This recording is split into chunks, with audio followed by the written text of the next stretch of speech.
Ese señor que ustedes están viendo allí, ¿no? Si ustedes están informados y les interesaba la situación venezolana, la economía y la política, lo conocen. Es el economista Herbert Torres, maracucho, por cierto, nació en 1952. Es de los jóvenes talentosos que buscó Carlos Andrés Pérez en su segundo gobierno, ¿no? Muy diferente al primero. Destacó en Venezuela como director del diario de Caracas cuando era uno de los diarios más serios que había, luego se prostituyó lamentablemente por nuevos dueños. Fue miembro de la Comisión Presidencial de Reforma del Estado COPRE, que tanto luchó por modernizar a Venezuela. Y sobre todo fue ministro de privatización del presidente Carlos Andrés Pérez. En el exterior ha sido reconocido directivo consultor de las Naciones Unidas, del Banco Interamericano de Desarrollo, del Fondo Monetario Internacional, del Banco Mundial, del Instituto Latinoamericano de Desarrollo, de la empresa encuestadora Gallup, asesor de gobiernos de Asia, América Latina y Europa. Tiene un libro interesantísimo que deberíamos leer y sobre todo quienes a lo mejor empiezan a dirigir el país en un gobierno de transición, un sueño para Venezuela. Él es de, repito, Herbert Torres y estoy muy entusiasmado y emocionado de que esté con nosotros.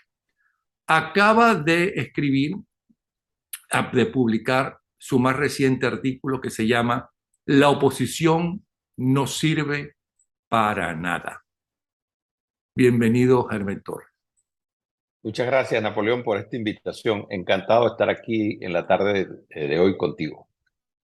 Explícanos, porque la gente, claro, eso es lo que yo digo, que la oposición no sirve para nada. Miren cómo estamos, llevamos 20, más de 20 años y ahí están esos dictadores y demás. Cuéntanos.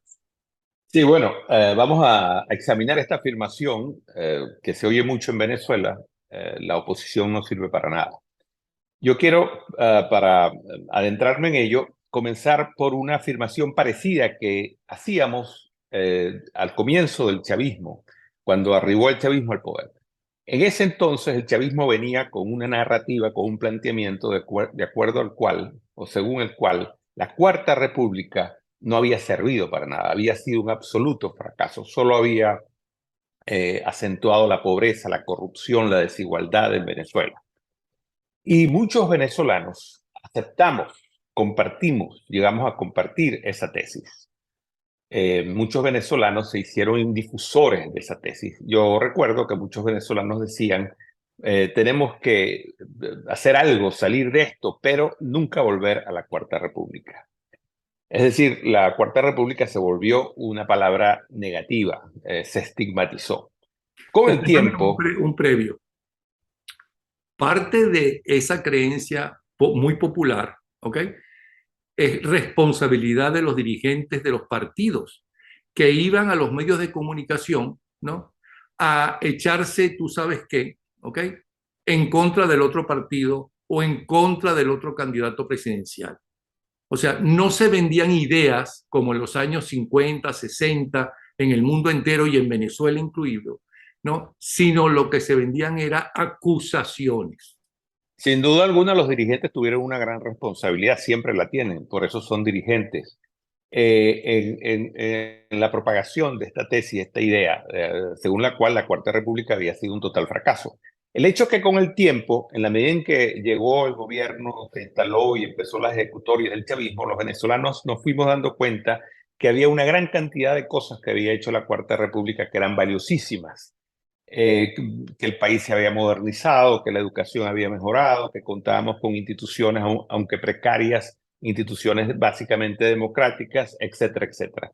El hecho es que hoy muchos venezolanos desearían volver a la Cuarta República. Hoy, si comparamos el país que llegamos a tener con la Cuarta República versus el país que tenemos hoy, no hay ninguna duda de que existe una diferencia enorme a favor de la Cuarta República. Por cierto, Napoleón, que muchas veces cuando pensamos en lo que hemos perdido,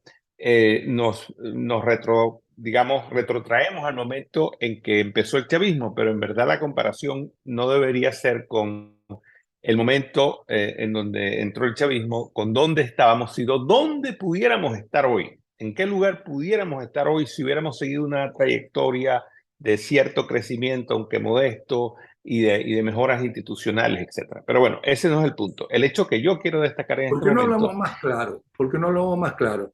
¿Dónde podríamos estar hoy si se hubieran aplicado, ¿no?, las medidas que se quisieron aplicar, cambiando todo en el segundo gobierno en el cual tú participaste de Carlos Andrés Pérez y que nadie quiso? Bueno, yo te puedo dar una estimación con la promesa de que volvemos al tema por donde empezamos. La estimación es la siguiente.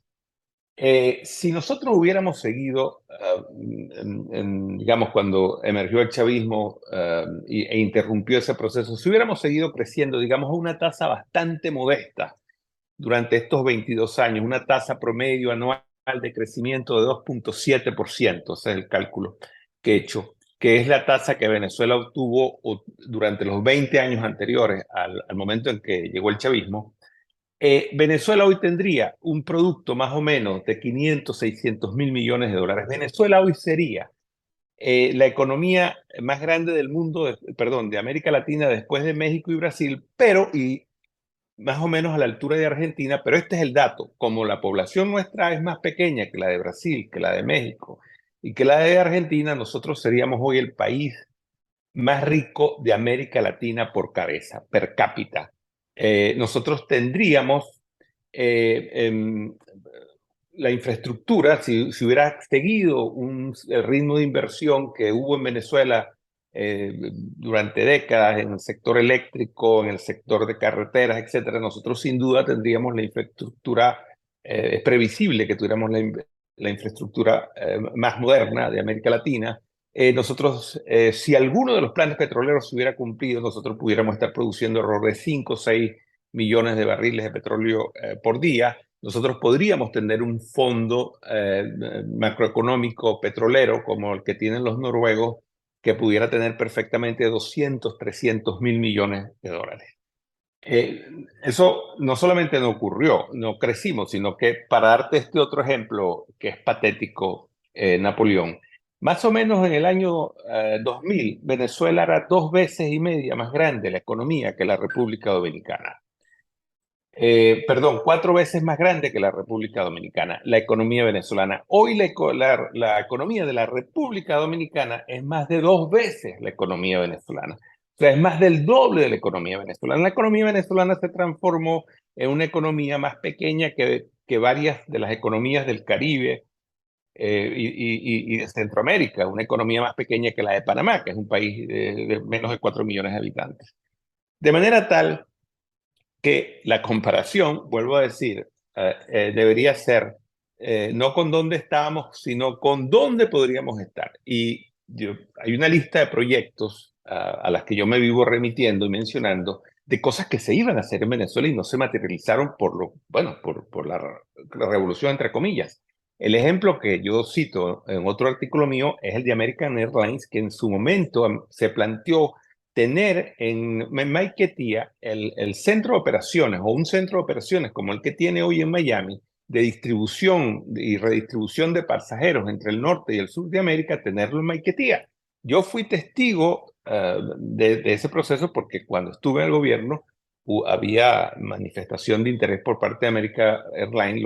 Ese interés lo mantuvieron hasta el 2007, cuando lo abandonaron totalmente. Fue el año en el que el llamado comandante eterno dijo que el camino de Venezuela era el socialismo. American Airlines desechó su proyecto. Pero si American Airlines hubiera hecho eso, solo hubiera transformado totalmente el rostro del litoral central venezolano. Venezuela se hubiera convertido en un punto muy atractivo para los turistas que iban o van del sur del continente, de Argentina, de Chile, de Brasil hacia el norte, o al revés, para pararse allí, para detenerse allí, como lo ha hecho Copa. Copa hizo esa jugada en Panamá.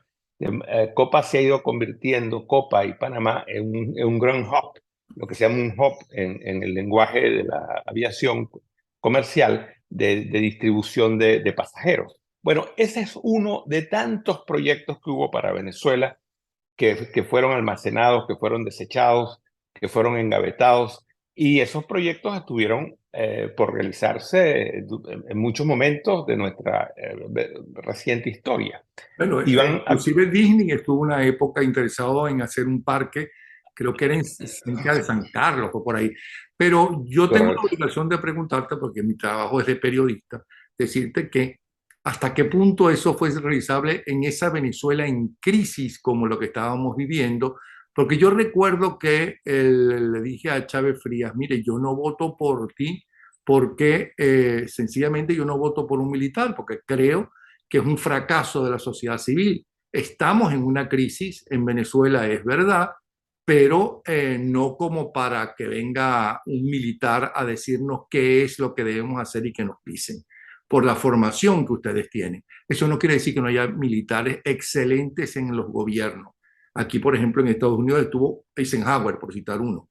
¿Okay? En Venezuela tuvimos dos militares que fueron grandes demócratas, que fue Medina Angarita y luego, ¿cómo se llama? El Wolfgang Gottfried Alarczábal. Larrazábal, ¿ok? Pero se podría hacer todo eso cuando ustedes les hicieron la vida imposible, empezando por el partido que postuló para presidente a Carlos Andrés Pérez, es decir, Acción Democrática. Muchos de esos proyectos se fueron difiriendo al punto que se cayeron precisamente por la situación política del país. Y se hicieron imposibles después que llegó el chavismo. No solamente se acabaron y se abandonaron los proyectos que habían, sino que una gran cantidad de empresas que ya estaban en Venezuela se fueron. Es decir, no solamente hubo no inversión, sino que hubo desinversión en Venezuela. Ahora, déjame volver al punto Te iba a por donde decir, ¿y por comenzó. qué se llama, vamos a decir el nombre completo? La oposición no sirve para nada. Exacto. Entonces yo ¿Y decía, la segunda parte? voy a eso. Yo decía que en su momento muchos aceptaron que la Cuarta República había sido un gran fracaso, que no tenían nada uno de qué sentirse contento, orgulloso de ella. Y luego descubrimos que no, que era un gran error, que sí hemos debido defender los logros de la Cuarta República, que hemos debido tener un juicio mucho más objetivo, más equilibrado, más ponderado, en el cual tú decías, hay todas estas fallas, pero han habido todos estos aciertos. Lo mismo nos pasa hoy con la oposición. Hemos tendido o estamos adquiriendo, o sea, permitido, o hemos permitido que se propague una especie de generalización indiscriminada que abarca toda la oposición en su conjunto, de acuerdo a la cual la oposición no sirve para nada. Y esa es una narrativa que nos condena, porque así como en el pasado dijimos, la Cuarta República no sirve para nada y ello sirvió para que entonces el chavismo se impusiera, pues carecíamos de la base moral y política para plantear algo. Si nosotros decimos que la oposición no sirve para nada, entonces no tenemos ninguna razón para intentar frenar al chavismo de que siga conduciendo y manteniéndose en el poder. Y eso es absolutamente falso. Y yo digo que es falso esto de que la oposición no sirve para nada, sin dejar de reconocer, por supuesto, una gran cantidad de errores que hay en el seno de la oposición. Como seres humanos que somos todos los que vivimos en este planeta. Así, y bueno, y tratándose de un proceso tan complejo, y voy a señalar dos cosas que los venezolanos solemos olvidar cuando hacemos este juicio indiscriminado y a mi manera de ver totalmente injusto sobre la oposición. El primero es que no tenemos en cuenta el reto al cual la oposición venezolana está sometido. Muchas veces se compara el liderazgo actual de la oposición venezolana, por ejemplo, con el de la generación del 58 que logró derrocar a la dictadura de Pérez Jiménez. Y sin duda que ese fue un gran liderazgo, el de Rómulo Betancourt, Caldera, Leoni, etcétera. Todos esos, Jovito Villalba, todos estos líderes que lograron sacar la dictadura de Pérez Jiménez. Pero no hay ninguna comparación tampoco entre la dictadura de Pérez Jiménez o la de Juan Vicente Gómez del siglo XX en Venezuela con lo que existe hoy en el país. Son realidades muy distintas. Aquellas dictaduras eran dictaduras básicamente nacionales, no eran parte de entramados mundiales, de entramados internacionales como lo es hoy el régimen de Maduro, que forma parte de un entramado donde están nada más y nada menos esta alianza que incluye a Rusia, a China, a Irán, a Cuba y a factores desestabilizadores muy poderosos como son la FARC, el ELN y quién sabe cuántas otras bandas criminales. Estas son realidades nuevas de este siglo. Son realidades frente a las cuales no es la oposición venezolana la que no ha encontrado una respuesta. Es el liderazgo democrático internacional del mundo entero que todavía no sabe cómo confrontarlos. Tenemos un problema con los dictadores en el mundo. Es difícil, no sabemos cómo lidiar con ellos. Cuando digo no sabemos, no saben los países, las democracias del mundo, porque es extremadamente complejo. Entonces tenemos que ponderar la calidad de la oposición venezolana y de su Por favor, liderazgo otro paréntesis. De eso justamente nos va a hablar este jueves Miguel Enrique Otero. Exactamente de eso, del poder de las dictaduras y de la decadencia de las democracias. Esa conversación va a ser muy importante porque, de nuevo, lo que lo que estamos viendo es que es un reto que nos trasciende a los venezolanos. Lo que está decidiéndose o tratando de decidirse en Venezuela va más allá de Venezuela.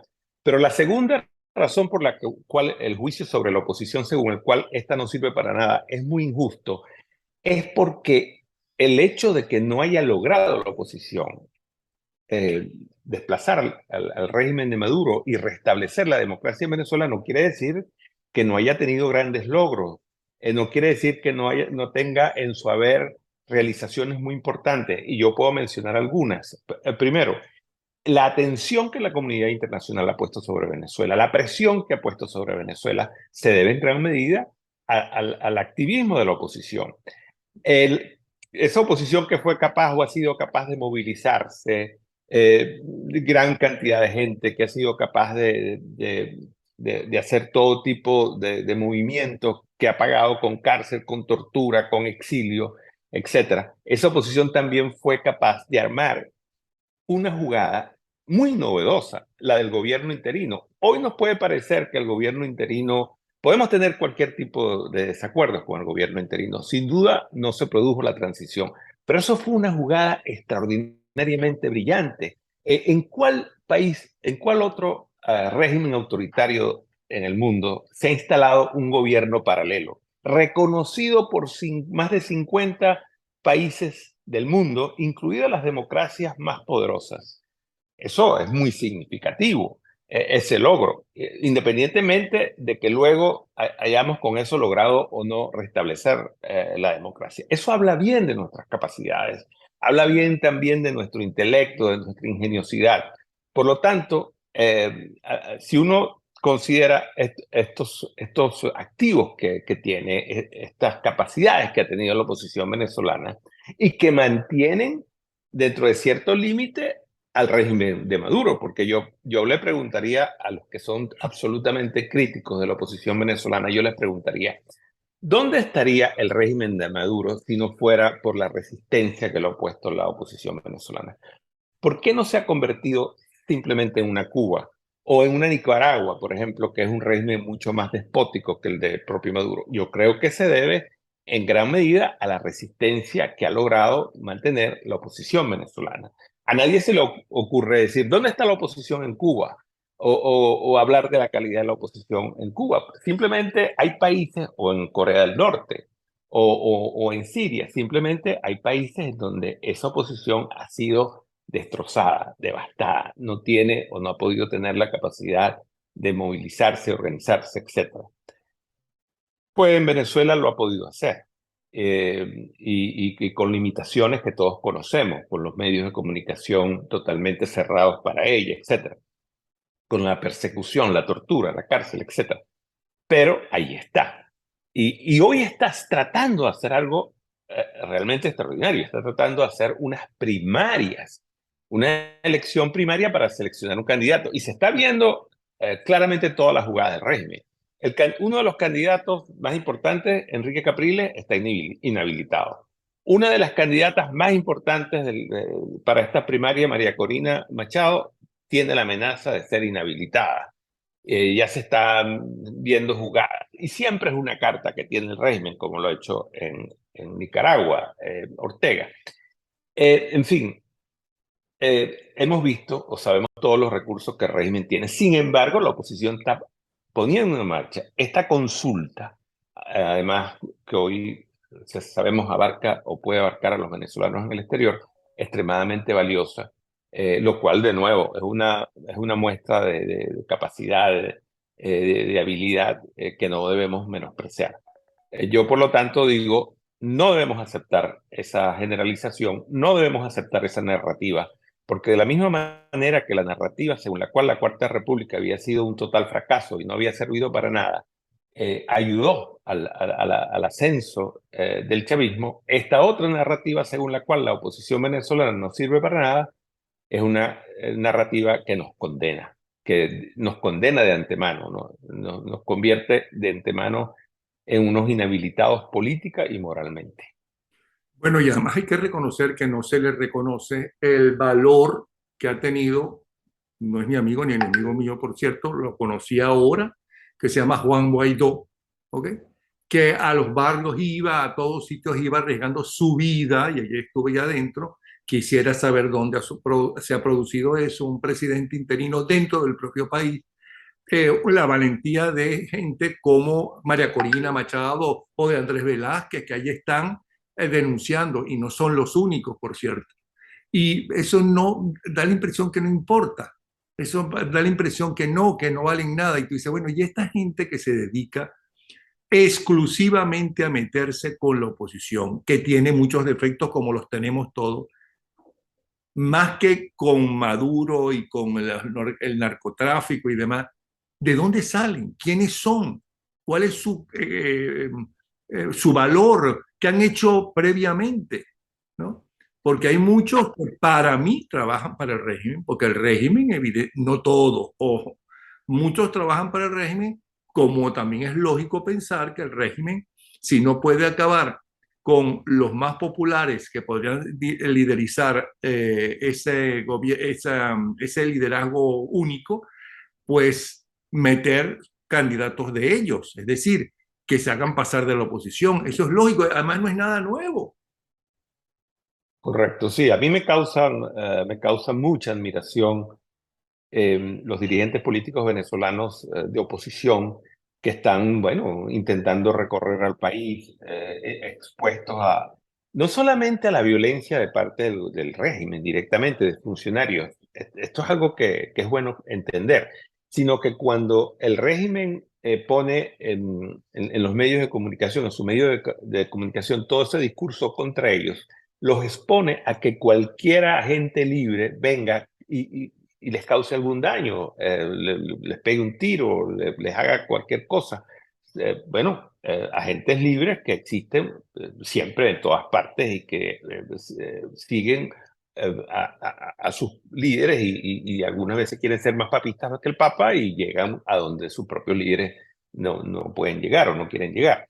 Entonces hay un ambiente efectivamente de peligro permanente alrededor de estos líderes que a mí me causa mucha admiración. No es lo mismo hacer política en un país estable, democrático, no es lo mismo hacer política en Estados Unidos o incluso en España o en otros países de América Latina, en donde existe cierto clima de respeto y un político puede irse a su casa de oposición, salir en la mañana, regresar en la tarde, etcétera, que hacerlo en Venezuela, en donde los mecanismos que utiliza el régimen son muchísimos, de amedrentamiento, de presiones, de creación de falsas acusaciones, etc.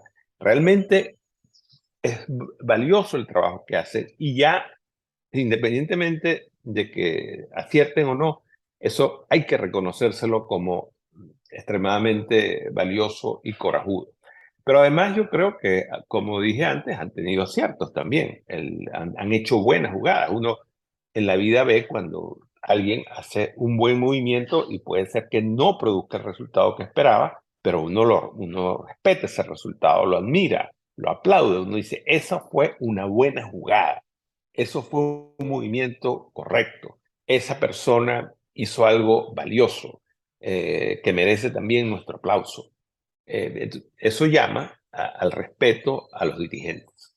Y aquí yo diría, Napoleón, que hay una responsabilidad de nosotros los seguidores, de mantener ese juicio objetivo, ¿no? Normalmente nos preguntamos, la gente se pregunta mucho sobre la calidad de los líderes, pero también deberíamos preguntarnos sobre la calidad de nosotros, de los seguidores. Y parte de lo que nos corresponde a nosotros como seguidores es ser más ponderados en esos juicios que emitimos sobre nuestros líderes Sí, pero yo creo que y nuestros dirigentes.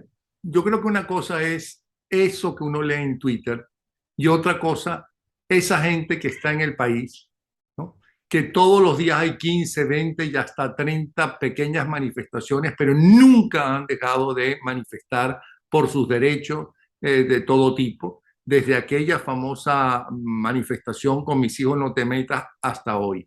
Ese pueblo yo creo que es diferente a mucha de esa gente que uno ve opinar en el Twitter, muchas muy conocidas y otras que dicen, ¿y esta gente quién es y de qué sabe? Entonces, este debe ser un economista brillante pero frustrado, ¿no? Que sabe más de economía sin haberlo estudiado que un economista que ha triunfado dentro y fuera del país, por citarte a alguien, porque todos hablamos de todo eso de que somos unos toeros, no solamente en el trabajo, sino también en las opiniones. Pero de todas formas, por eso es que me gustó mucho, pero mucho tu posición valiente además, porque en este momento mucho más fácil es criticar, ¿no? Que apoyar y ver las cosas también positivas de la gente. El artículo de Herbert Torre se llama, completo se llama, entre comillas, la oposición no sirve para nada, dos puntos, otra narrativa que nos condena. Tú sabes, me permites un minutico, Napoleón. Porque algo que me dijiste, pues me invita a decirlo. Es que yo cuando buscaba el título del artículo, uno de los que se me ocurrió es: en defensa de la oposición, estoy listo para que me caigan a tomatazos. En el sentido de que sí, defender a la oposición y de la oposición misma, es decir, de mucha gente que milita o dice militar en la oposición, pero tiene una postura tan ácida y tan crítica sobre la propia oposición que realmente, de alguna manera, más bien, sin quererlo, termina sirviendo a los objetivos de esta narrativa contraria que nos arropa algunas veces y nos liquida política y moralmente, como decía. Lamentablemente se nos acabó el tiempo. Ahí tiene un hombre brillante y triunfador dentro y fuera de Venezuela que tanto ha hecho para modernizar el país. Luchó para eso, trabajó para eso. Gracias, Herbert Torres. ¿Sí? Muchas gracias por el No, programa. gracias, Gracias. gracias a ti. Una